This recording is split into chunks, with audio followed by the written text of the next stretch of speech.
Hello and welcome everyone to the Why We Endure podcast, the show where I interview ordinary people that do extraordinary things and ask them the only question that really matters, which is why. I'm your host, Chester Allen, and today I'm joined by Molly Savill. Welcome, Molly. Thanks for having me on, Chester. How are you doing? You well? Yeah, good. Good. Whereabouts are you at the moment? Whereabouts in the world are you calling from today? So I'm at home in Leeds. This is actually my first weekend at home since about the middle of May, so I'm really happy to be home and just nice. And just chilling out. Is it really warm up there as well, like it is the rest of the country? It's not on fire or anything, is it? It's like 22, 23, so it's like pretty nice. I think it's a lot worse down in London. Yes, it is. I'm telling you right now, it's absolutely baking. I'm sweating in the kitchen here. But cool. So look, for people that don't know you, obviously our families have been intertwined since sort of day dot. So we know each other through that sort of network. But for those that are just tuning in and don't know Molly, what does Molly get up to on a weekly basis? And what does a classic sort of work week look like for you? Yeah. So I am a full-time software developer. Working for like a sports betting company, and on top of that I race professional triathlon, so I spend a lot of my mornings and evenings before and after work training for that. I'll train 2-3 times a day. Work. 2 or 3? Yeah. Okay. 3 so what? Before work, lunchtime, after work? Yeah, so I usually get up at 6 and do an hour of work before swimming, and then I'll swim 8 till 9:30, which is a bit later than a lot of people train if they're working. But I actually I train with full-time athletes, so they like to get their lie in. So I don't train till 8, and then I'll start work again at about 10, and then sometimes I'll do a little run at lunch, and then I usually cycle or run in the evenings after work. So 2 full-time jobs. Basically, not yeah. So with that, and I've got a couple of questions around that. So you said during that you train with full-time athletes. So are you part of a tri club? Are you part of like a cohort of athletes that are trained by a specific individual? How does that work? Yeah, so there's like 2 training groups in Leeds. There's sort of the main one, and then there's this like breakaway one that I've become part of, which Johnny and Alistair Brownlee funded while they were still competing, and now my friend Beth Potter, who's Olympic bronze medalist, sort of part of her setup now. Wow. So we've got quite a few, good athletes that I train with, get my butt kicked by them every day. But it's really cool training with them and seeing like the best in the world and how they train. It's pretty inspiring. That's such an amazing opportunity because, like you say, best in the world. Obviously, the Brownlee brothers, everyone in the country knows, as the triathlon guys, really. So that's awesome. And so with that, you're doing all of your sessions together, or are you, there's some where you do away from the group, and then there's some that you do as sort of group sessions, or is it just all together all the time? So they do a lot of their sessions all together. Because I'm at work during the week, I don't do the bikes and runs with them. I'll do them after work, but I'll swim with them during the week, and then at the weekend we'll do all our rides together. Sometimes run together, sometimes we'll do different things. Interesting. And so you're, like you say, you're training three times a week, and then let's take it back a little bit. Sorry, I'm getting way too into the training already. Sorry, I'm just curious because I've done a few myself. But with the triathlons that you're doing, talk to us a bit about how that looks. What would a year look like for you in terms of the different events, distances, and etc. Things like that? Yeah. So a couple of years ago, I was doing it just as an amateur. So I was doing all my races in the UK, some sprints, some Olympic distance. And maybe one 70.3 a year. The last 2 years since I got my pro card, I've been mainly doing 70.3 distances and doing a lot more travel with that because there's not as many pro races in the UK. There's one a year in Swansea, which is actually harder for me to get to than like flying to Poland or flying to Spain or Portugal. So I'll do 4 to 5 races a year. I'll usually have 2 that I'll target more than the other ones. Okay, interesting. And so with that, there'll be some people listening that go, what's a sprint triathlon?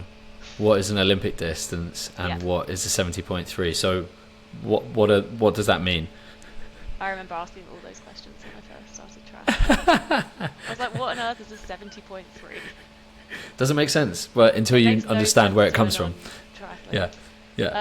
So an Olympic distance triathlon is the one most ordinary people would have seen, I'd say, in the Olympics, where you do 1.5k swim, a 40k cycle where you can draft each other, you can ride in a pack, and then a 10k run. A sprint is half of that. Right. Okay. Like a lot of the local tries, they're pretty random with the distances. Okay, and it's because normally a swim can be like 750 meters, and then I thought they normally stuck the bike at around 40k, because 20k you're basically on and you're off. Yeah, for a sprint they'll have them at 20k. Oh really? Okay. I think they're really good for like your first triathlon and people getting into it. And then the run is a 5k. Yeah. Cool. Okay. And then what was the 70.3? Sorry. So then a 70.3 is where the distances start to get a bit silly. So the swim is 1.9k, so not too much further than an Olympic distance, and then you'll cycle 90k, and you'll run a half marathon at the end, and then the full Ironman is double that. So yeah, ridiculous. Pretty much a 4k swim, 180k cycle, and then a marathon. Just sprinkle in the marathon right at the end, just in case you haven't worked hard enough throughout the rest of the events. Yeah, and so with those, with a sort of split, are you mainly doing Olympic distances and then build up to a 70.3 throughout the year? How does that work? So yeah, my first few years doing triathlon, I started at just sprints and Olympics, and then I think I'd been doing triathlon for 3 years, and I entered my first 70.3. So just building up the distances, like confidence on the bike, and yeah, now I basically just do 70.3s. And where was that first one? My first one was in Bolton. So I wanted that's to a hilly course. try and qualify for the World Championships in Taupo, which had meant to be in 2020, but it got postponed for COVID, and then it was going to be in 2022. And this race in Bolton was in 2021. And I was like, great, I'll do it, try and qualify for Taupo, which I did, but then they cancelled Taupo again because of COVID. So we actually went to St. George in Utah for the World Champs for that. Oh, I did not know that. Actually, really cool. Like, we would never have gone to Utah otherwise. But triathlon takes you to really cool places. I was going to say, you missed out on a couple key details there. First off, congratulations on qualifying from Bolton. I have heard that's quite a tricky course because of the bike can be quite hilly. So that's awesome. And then Utah, you did what were you qualifying for? Sorry, you were qualifying for. So that was the 70.3 World Championships. Right. Okay. So you qualified from Bolton, and then you amazingly went out to Utah. And Utah is like a desert and quite flat, or what was the course like for you there? Was it quite technical? Or? It wasn't technical. It was quite hilly, but like lots of long straight roads in America, just up and down. One like big climb through a national park, which was like incredible, and then running like around a golf course basically afterwards. But there's a really cool place. Sounds quite nice. I mean, yeah, I don't know why I picture Utah as just a sort of almost like land, just a desert, really. Like I don't know if that's accurate. I've never been there before. I don't know why. Maybe it was from a movie somewhere, but anyway, that doesn't really matter. So then you go to Utah. Utah, how did you get on with your first qualifying? Your first qualification into a World Champs? It didn't go that well. I'd had COVID the week before. And I think I got myself really nervous, so I barely slept in the week before. And you still raced with COVID a week before? Yeah, like you've gone all that way. Like I could run and cycle, so like I knew I'd be okay. Like I was over COVID. Okay. Oh, so you got confirmed that you didn't have COVID ready for the race. Okay. Yeah. Cool. So you weren't still testing positive and then deciding to do 5 hours worth of exercise. I hope not, because then you could have done some irreversible damage. So, and it turns out that you haven't, because obviously, even you've become an even better athlete. So there, what went wrong other than COVID the week before? I think I probably biked a bit too hard, got very carried away, because swimming's my strength, so I usually come out the water ahead of everyone, and then I'm just like, go, go, go, try and stay ahead the whole time. You sort of start an age group, so you've got other age groups up the road, so you're overtaking people the whole time. Okay. And then sort of got to about 60k on the bike, and I was like, oh, like, I'm really tired now. And I had like the big climb to go after that. So it was just, it became more of a survival battle after that.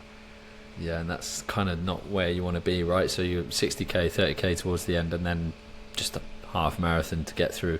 Was it hot as well whilst you're out there?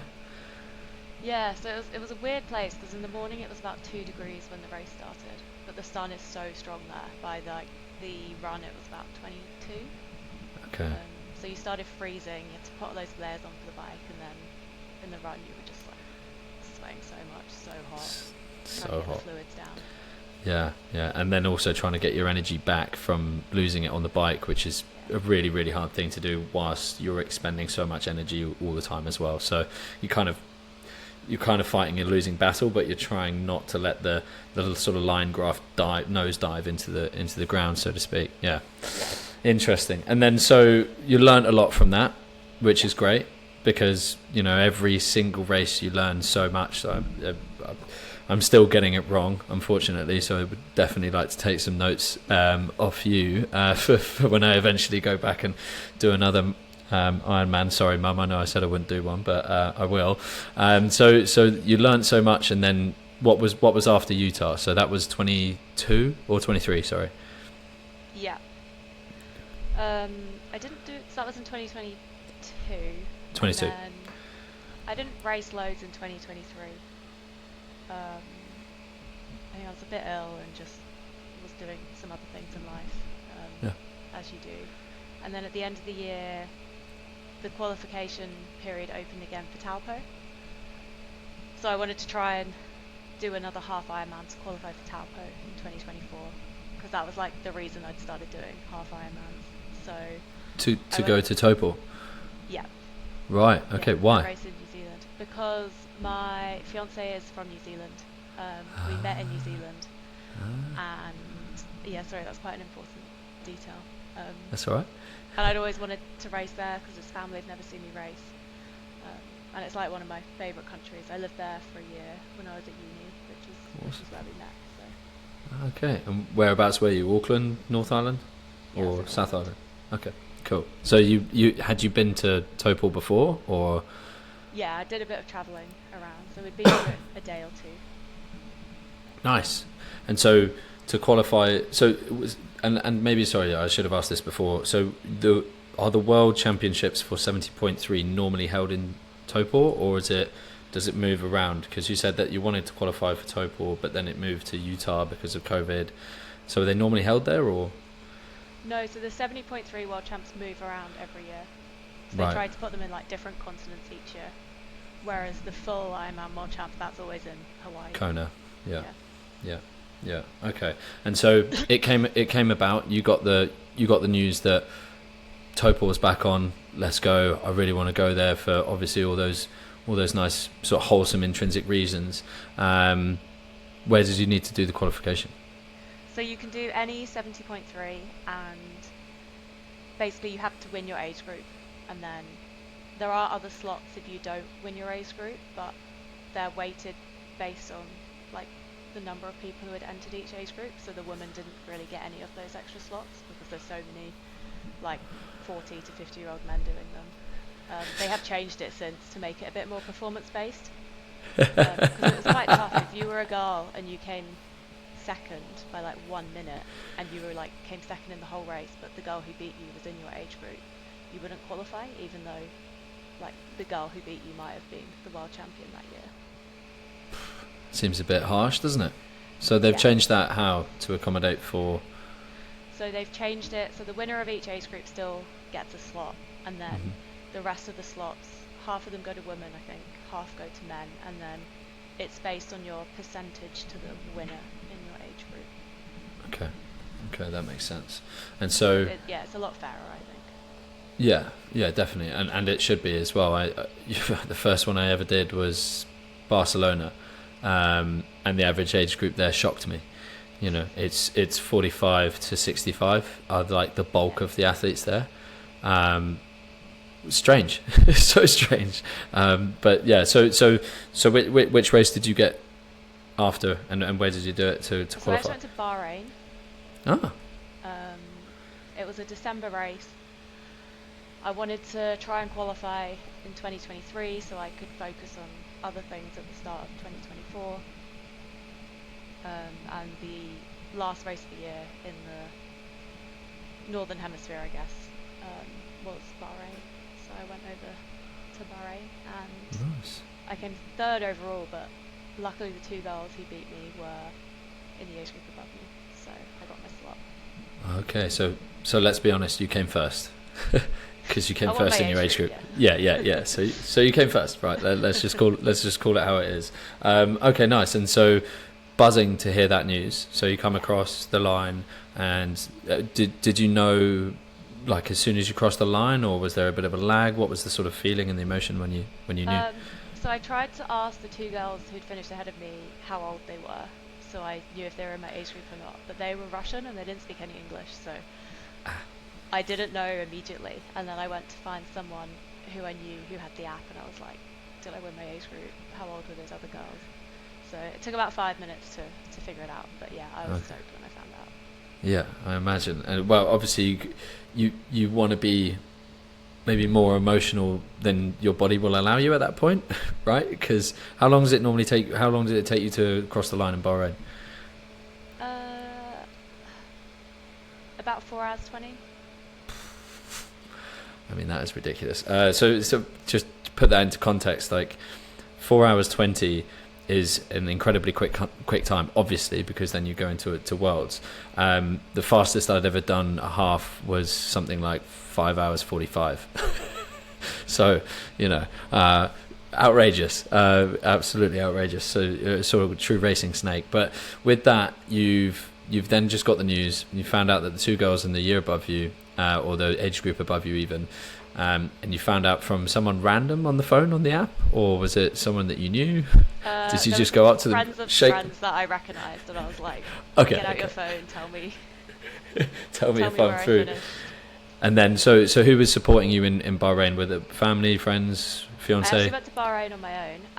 Because the race was on a Friday, because that's when the Middle East have their holidays, and no one really everyone had run out of holiday, basically. So I went on my own, but I knew a few people there who were also racing. Like the triathlon community is quite close. There's always people at races that you know. It's cliquey. Yeah. No, that's nice. Clique, you got to penetrate it somehow, over a lot of time and a lot of effort. And so you knew a couple of people there, and then so you found out the news. You're obviously stoked. You got a couple of people that you know that are there. Who is the first person you called and told, I'm finally going and fulfilling my dream in New Zealand? So I would have phoned Alex straight away, my fiance. Yeah. And he was really happy. We couldn't tell his family immediately because of the time difference. Of course. But yeah, I phoned my mum and dad. Nice. And they were just straight in your corner, were they thinking, oh Jesus Christ, we've now got to spend 1,500 quid on flights plus getting your bike down there and everything like that? Yeah.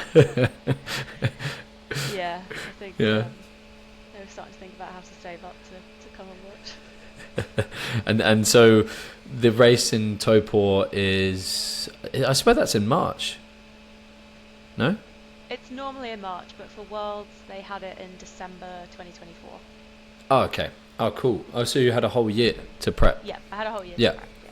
Oh, amazing. Okay, cool. So from Bahrain to Topor, you have a year to save up, to train, and then to prep and plan everything. So during that year, in the build up, how did that all sort of formulate? Did you race much? Were you just training? What were the sort of milestones throughout that year? So 2024, I wanted to try and get my pro license, to try and race in some pro races the year after. And you have to hit certain criteria to do that. So you have to be within a certain percentage of the winner of a pro race, and that percentage increases as prize money increases for a race. Okay.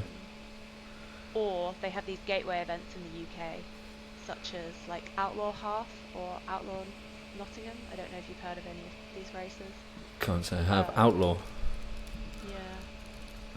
They have really, really good races in the UK. Most of them are half distance, but they have a full every year as well. Yeah, no, I've seen their branding. That's some of them.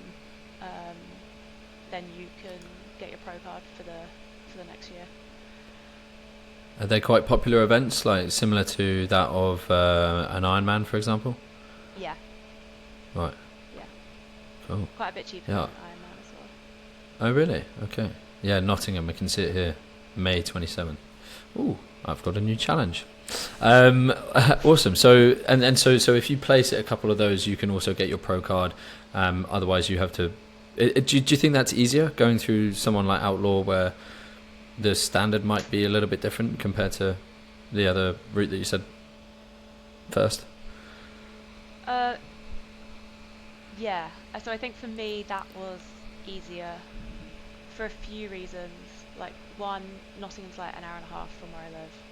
The travel is going to be really easy. And if you're trying to do it through the percentage, you don't know who the pros on the start list are going to be. So you might get really unlucky and get someone like the best in the world show up and they finish 40 minutes ahead of you. So you're nowhere near. Right. So I think you know a bit more about what competition you're going to get at a domestic race. Right. Yeah, it makes sense. So you can sort of be a bit more tactical. Yeah. Nice. Yeah. And then so from there you did that race, you did the Outlaw race, and then was there another race that year or? Yeah, so I did the Outlaw one in May and I finished second. It was a really good race. Congrats. There were 3 of us within a minute of each other. Tight. So on the run you were like really going for it. Really, really going for it because you could see them everywhere. Yeah. And then I did another couple of halves that year. One in Weymouth, the 70.3 in Weymouth. And there was another non-Ironman branded one in Eastbourne that year that I did. Okay, nice. Eastbourne, Sussex Sussex sort of way. Yeah. Yeah, the Weymouth 70.3 is, I think, the most popular 70.3 in, I was going to say Europe, but I don't think that's right. I think it might be in the UK, which is not that hard because there's only like 3. I'm going to scrap that. Yeah, it's not bad, right? Because you swim in the harbour, right? So you got Portland and then can't remember the village on the side there, and you swim like right off the beach. Is that right? And then you can just run straight out because it's a nice sort of, it's quite a flat beach. What I mean by that, it doesn't just drop off a shelf. So then when your legs, obviously, because when you go from horizontal to upright, your blood's used to being pumped around the body horizontally, and then when you go upright, you're like, oh, crikey, you sort of need a minute. And then if you're running up a hill to get out of the beach, it can be quite challenging. So if it's nice and flat, you can just sort of glide on out. Did you find that, or have I just chatted a load of nonsense? I actually can't remember the end of the swim. I remember the swim was nice. It was a really calm day. Maybe a bit cold, the air temperature, but it didn't matter when you were in the water. I just remember the transition was in a car park and it was like really gravelly and stony and they had like sharp rocks everywhere and it was so painful running through them barefoot. That was like a bigger memory from the day. Running on broken glass going, ooh, yeah. No, don't enjoy that. They normally put mats down now. Anyway, the sort of red carpet into transition. Yeah, maybe they have now, but maybe they cheaped out that year. Yeah, that's a shame. Blew the budget on something else. So, yeah, clearly. And so you had the 3 races that year, yeah. And then so the last race you finished up in what month? September. That was September. Okay, so from September, and then the race day is December, somewhere, probably early December. You've got a nasty weather window in the UK where training's quite dull. Let's be honest, because it's normally wet. It's pretty dark and miserable. Did you go somewhere else to train and acclimatise, or did you just get on with it? No, I just cracked on in the UK. Was that quite hard? Talk to me about that. Like, was that quite a difficult phase, or were you just so focused on Topol that you were like, really I don't care? Because like no one else that I knew was racing that late, so they were all sort of off season,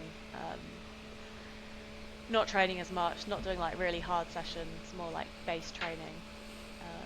I like my runs in the evening, which during the summer are like really nice and light. You can go on all the trails around here. We're just up and down main roads and getting rained on and sleeted on and really windy.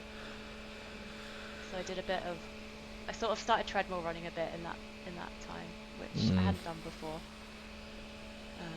But sometimes the weather was just so horrible, and I just really wanted to stay dry for the duration of the run. And how did you find converting from, Mrs. Outdoors to then treadmill? It's a hard transition, isn't it? I didn't find it too bad. Oh no? So I mean, I swam as a kid, so that was all just lengths up and down, looking at the bottom of the pool, and I've done a bit on the turbos in the winter. So it was okay. Yeah. Well, and then it could have been worse. Maybe it made getting to Topol that little bit sweeter, right? Because you've got all of that hardship going on. Obviously, training itself is nasty anyway. But then, then you get to Topol. It's obviously beautiful sunshine. It's summer down there. What was the sort of feeling when you got down there? Obviously, you got down there like a week before, or? Yeah, we flew in about a week before. Nice. We stayed at Alex's brother's house, who's a 2-hour drive from Taupo. So we stayed there So for nice. a few nights before driving down to the race. Yeah. And then how did the race go? Yeah, the race went really well. So the swim was fine. Like, the swim's probably the most stable discipline for me because it's my best. Like, there's not that much of a drop off if I'm having a bad day. Got onto the bike and I was overtaken by one girl about halfway through, but I was able to keep her in my sight for most of the rest of the bike, so that was quite good motivation. And then on the run it was 2 laps, but there were 2 out and back sections a lap, so I could see this girl ahead of me had taken off and I probably wasn't going to catch her, but I could see a girl behind me like getting closer and closer every time it was like a turnaround, and I was like, okay, just don't look back, just like keep going, like hopefully she won't catch me. And she must have got within like 10 meters I think, but I managed to hold her off. And I was getting time slips from Alex on the side, and I think with 2k to go he was like, she's 3 seconds behind you. I was like, oh god, it's like I don't want to be working any harder than I am. Yeah, Really? Already putting it all on just there. got my head down and I went for it. Yeah, and I managed to get second and hold her off, so I was really happy. Nice. That's awesome. Congrats. That's so good. And what was the vibe like after that? I imagine Alex and his family and you obviously and your family were just, I don't know, high on their own supply sort of thing, you know? Yeah, it was amazing. It was so nice having his family there, especially to watch. And my uncle had flown over from Australia to surprise me, and he didn't tell me he was going to do it. So I came out of the swim and I was like, saw him on the side of the road. I was like, oh my god, I can't believe you've come all this way. What are you doing here, sort of thing? Yeah. Oh, I love it. And so after that kind of seems like, you know, you had Utah, Topor as sort of really top marks, you know. That's your first time qualifying for Worlds, second time nailed it, came second, unbelievable. That's probably had the most sentimental value out of any other race. Would that be fair to say? Yeah 100%. Yeah. And so what was the sort of next big thing for you? Obviously that was 24 December, so we've had almost 2 years. So what's happened in that last 2 years that you're really sort of proud of, let's say? So since then, I started racing in pro races. So that's a very different vibe. You all start at exactly the same time. You get your own separate start. Um, Whereas age group racing, it's just rolling. So you have a rough idea of where you are in the field, but you still can never be 100%. So yeah, it's definitely been a step up in the level of people that I'm racing against. Like, Right. if I've been run races that have like Olympians in, like, they're very humbling. But you learn so much. So with that upgrade, Yeah. what do you think the key difference is between a phenomenal athlete like yourself, who still works a full job week on week, compared to an Olympian? What is that key difference? Or is that a question you're trying to answer? So I think, like, talent is definitely something. Like, I'm not a talented runner or cyclist. I was good at swimming when I was younger, but not cycling and running. But triathlon's a sport that does reward you, like, if you work hard. So you can get quite far just on working hard and not necessarily talent. So I've had to work really hard at the bike and the run.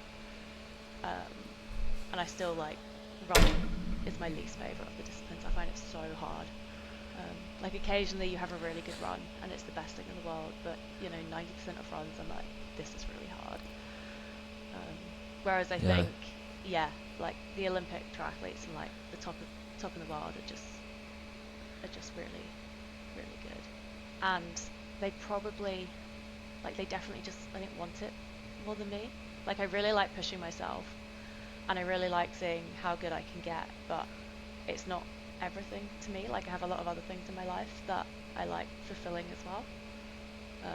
I'm not completely focused on just one thing. I like that. Keeps you, yeah, because otherwise you can kind of lose your head, right? And it's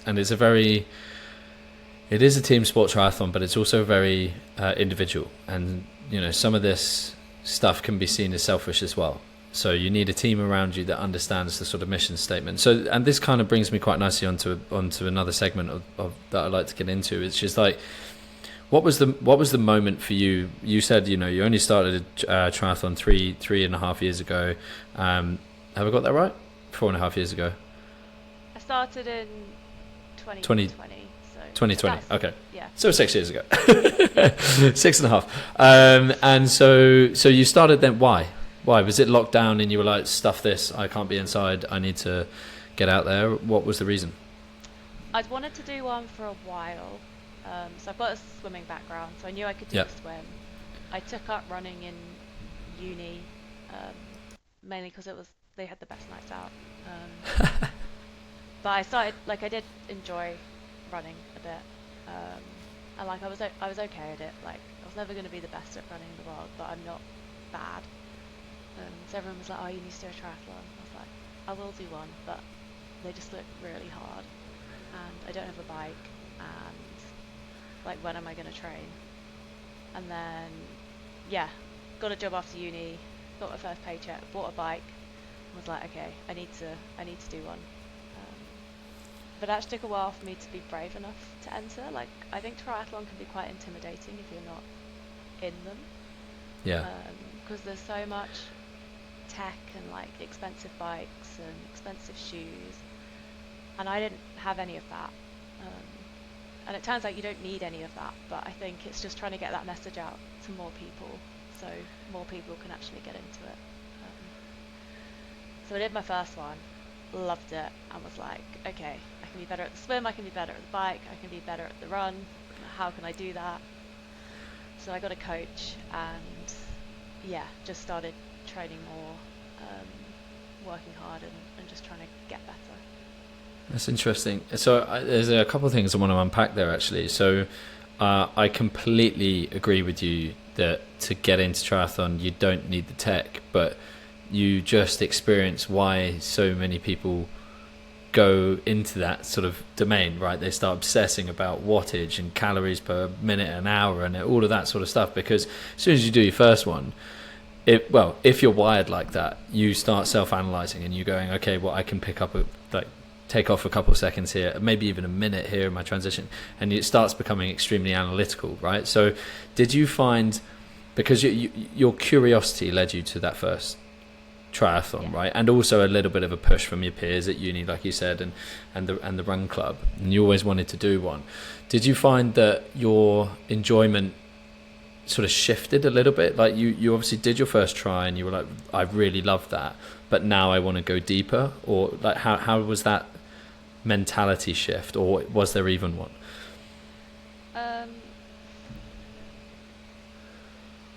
So I think the first couple of years was just about trying to get better by just getting a bit fitter, training a bit better, and still enjoying it and not caring too much about how I did compared to other people, but just wanting to get better myself. And then it's sort of evolved to taking it more seriously and getting a better bike, and then looking at what shoes I should have, because I did want to start winning races, and because I was getting close but I wasn't quite getting there. I remember one race I lost out by 1 second to someone, and she was wearing carbon shoes and I wasn't, and I was like, let's go spend £300 on a pair of trainers.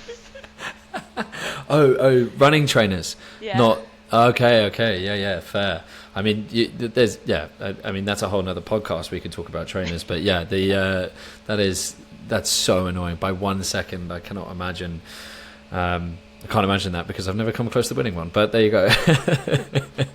Okay, interesting. So then that took you down that whole road, and that was your sort of moment. But this is a sort of classic part that I always ask people is, and that I'm always really interested in as well, is you are now by definition a pro athlete, right? You literally have your pro card. That's awesome. That is like an amazing achievement.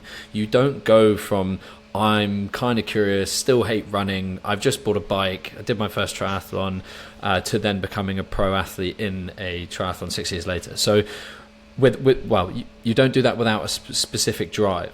So what would be your answer to if I asked you what is your why as an athlete? I just want to see what's possible. Like, if you work really hard on something and put a lot of time and effort into it, like, how good can I actually be? So yeah, I guess curiosity is a lot of it. And like, yeah, I think just wanting to be better and see how good I can get across all 3 disciplines, because like you can focus on one and get a lot better quite quickly, but then the other 2 will like deteriorate.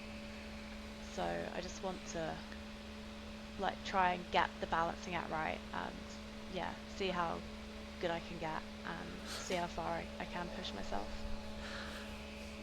So I think there's a couple of things there, right?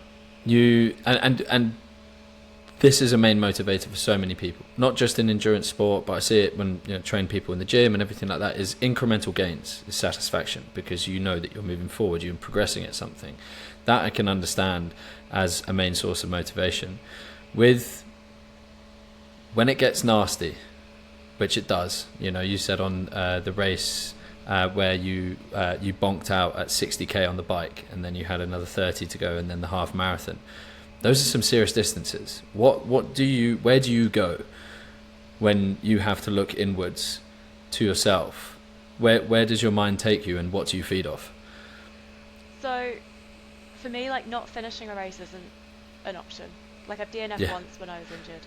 So it's just how can you get to the finish line as quickly as possible in the state that you're currently in, because you're going to be really disappointed with yourself if you don't finish or make a stupid decision, and you can do this, you've trained really hard for this, so just get to the next kilometre, and then when you get to that, you just repeat it. And like, sometimes you have no idea how you're going to get to the end, or if you can go any faster, but you just, I've learned that if I break it down into smaller chunks and try and trick yourself that you're not going to do the whole thing, like you're only going to get to the next kilometer, and then you just have to repeat that again and again and again, and then you get to the finish, and you are really proud of yourself, because whether you've had a good race or a bad race, like you've worked as hard as you can, you've like emptied the tank, so like that's a success. Like you've had the chance to go and absolutely smash yourself. Like it's pretty cool. There are lots of people that might be out there going, nope. Do you know what I mean? Like, that is not for me. I'm like happy, like, you know, there'll be some people that are out there be like, if I stub my toe, I'm done for the day, you know, sort of thing. So it'll be, but I completely get your mentality, and I'm, you know, a little bit like that. Some people call it tapped, some people call it motivated. I like to sit in between the two. So with that intrinsic motivation, where you're basically just saying, I cannot fail, would you say that you are someone that chases success, or is just trying to avoid failure at all costs in terms of that motivation? Because neither's right, but there's a clear difference between the two. Yeah, that's interesting. I've never really thought about that. I think I do both, and I think if you're having a bad day, it's often you just don't want to fail. Like you don't want to come last, you don't want to not finish. But then if you are having a good day, you're like, oh, like success is just there, like winning a race or getting on the podium. So I think I definitely do both. I think day to day I think more about success than not failing. I think that motivates me more. I'm not super scared of failing something. That's nice. So what do you, but everyone fails differently, right? So there's people that will fail fast, there's people that will fail and not learn. With you, I imagine failing fast comes naturally, because you've risen so quickly to pretty much the top of your sport in such a short period of time. Would you agree with that? Yeah.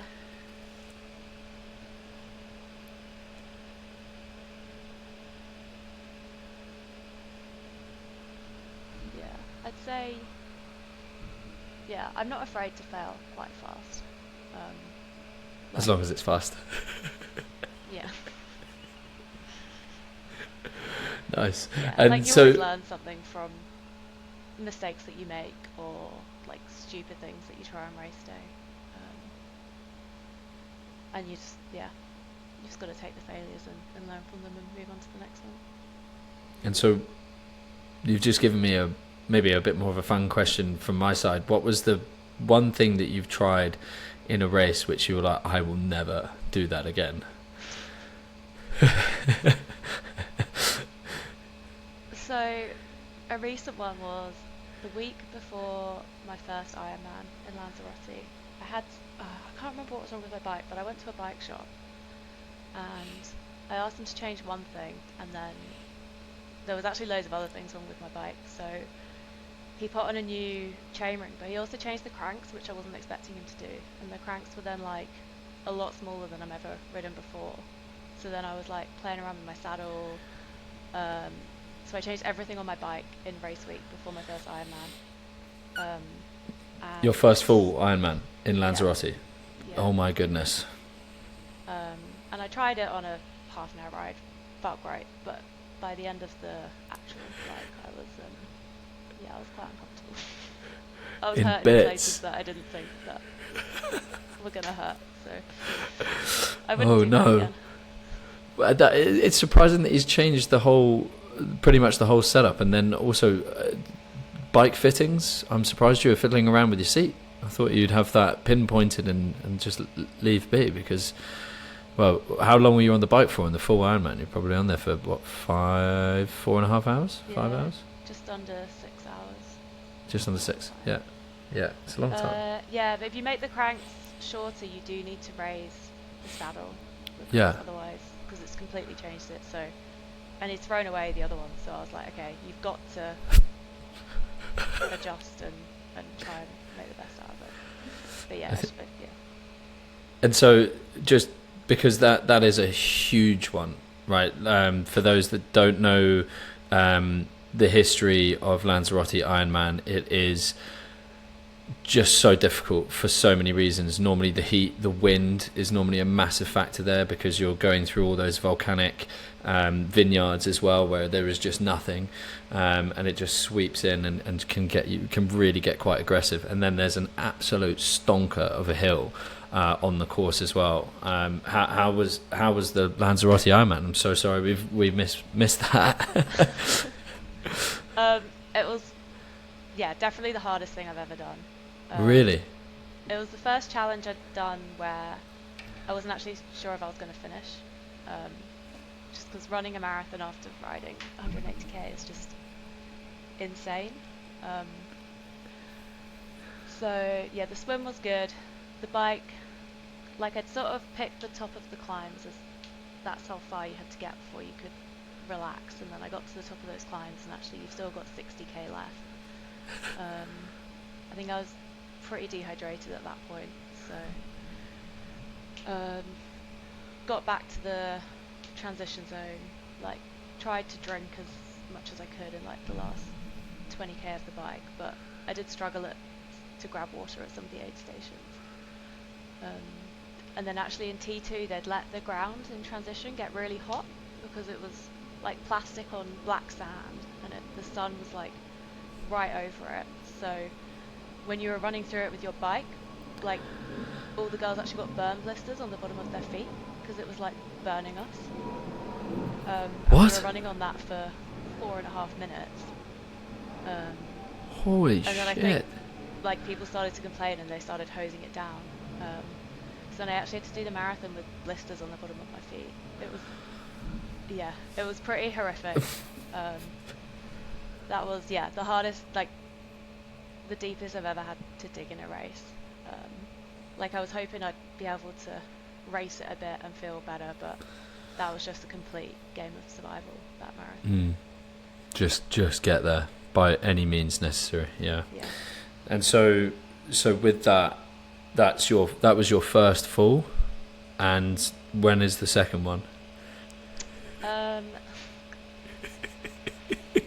At least for 2 months I was like, nah, never again. I might do New Zealand next year in Taupo. Do it. We're hoping to be out there around that time. My fiance's brother's just had a baby, so I've got to go be auntie and uncles as well. Unbelievable. And I think, so like Lanzarote's the hardest one. Everyone told me I was stupid for that being my first one, and that it will be better the second time. But yeah, I was a bit traumatized from that run for a long time.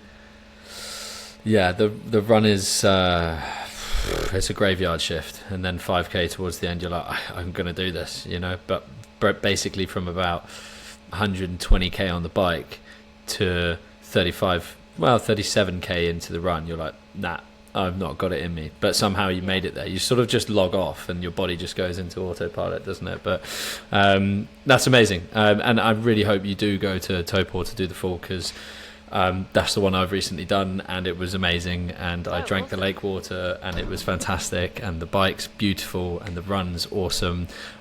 So yeah, definitely do that, because it's it was really, really, really special. Did you do it this year? Yeah, I did it in March. Oh, awesome. Yeah. So it was, my parents came out, and lucky enough to have a couple of friends out there as well. And Dad and a couple of my mates did the relay for the half.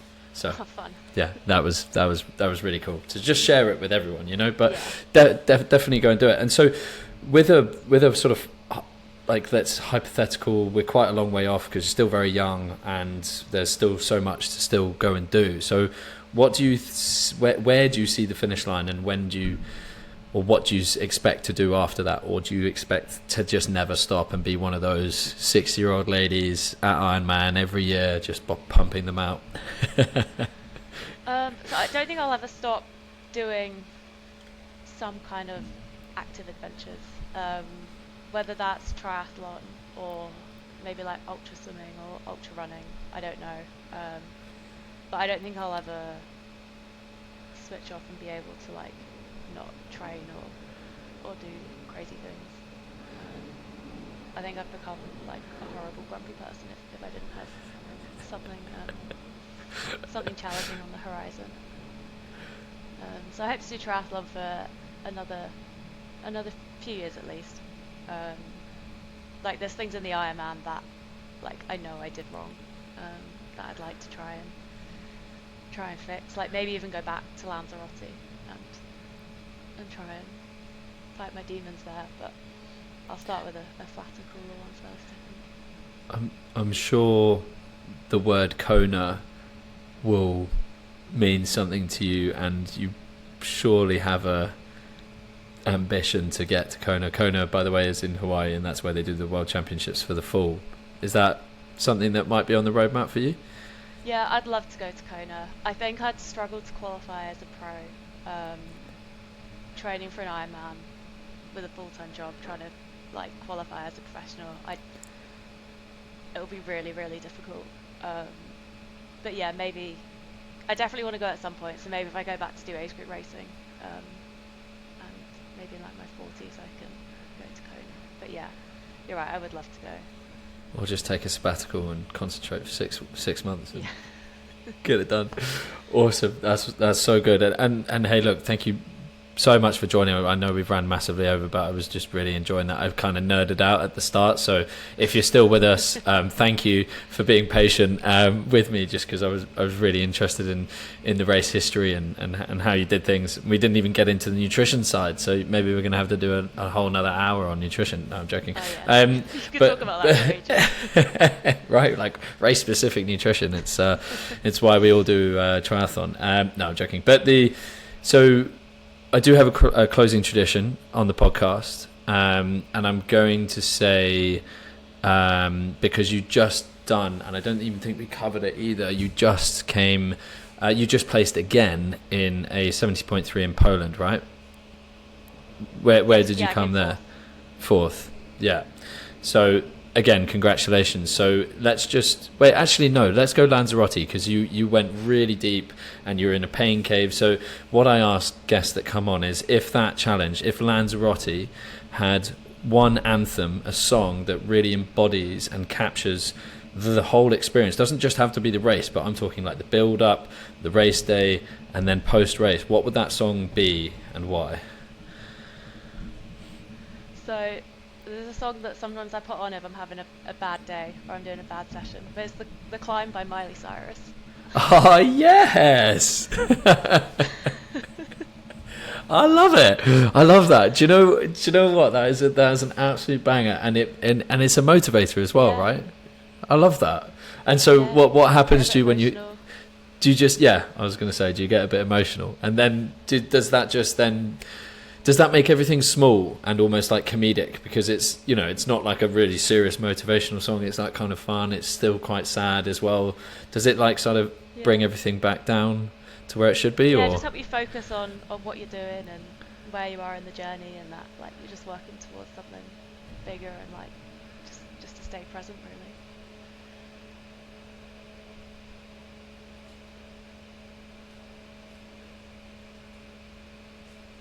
Okay, Molly, can you hear me?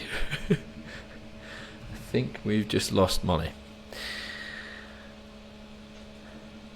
Yep, she's back. Can you hear me? Yeah. We lost you for a second there.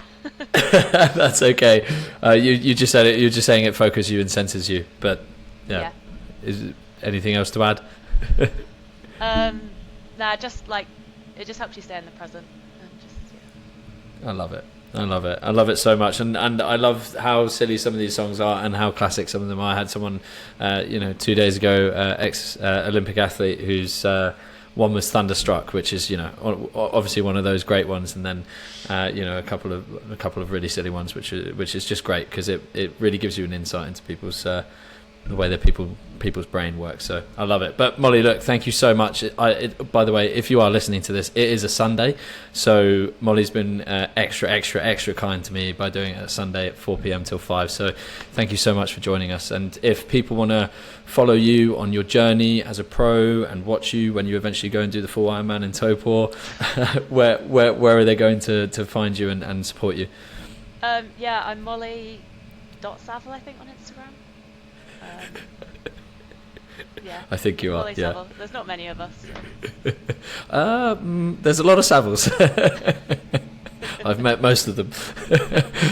Awesome. Yeah, so please, if you are out there and you listen to this and you want to support Molly, go and follow her on Instagram. But other than that, please go and enjoy the rest of your Sunday. Thank you, Molly. Thanks, Chester. Cheers.